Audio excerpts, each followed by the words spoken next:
Good morning po sa ating lahat mga ka-farmers.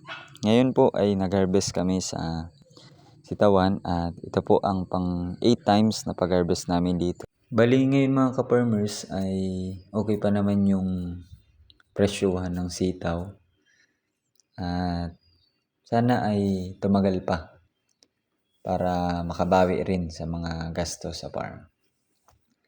So ito na po ay ihahanda namin para ma-deliver namin mamaya sa palengke. So nagpatulong na ako sa aking kasama na si Carlo para ayusin ito at isang kaway naman dyan.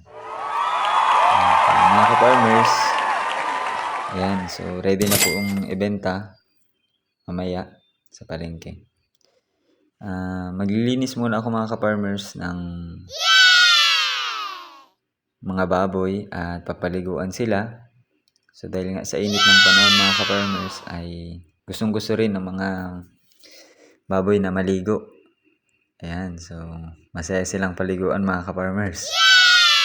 At after po nilang maligo ay syempre papakainin ko na rin sila. Bali malalakas na rin sila mga ka-farmers kumain dahil magtatatlong buwan na rin sila dito sa farm. At sana pagbenta din sa kanila ay maganda rin yung presyo. Ayun lamang mga ka-farmers. Kita-kits sa next video. Bye-bye!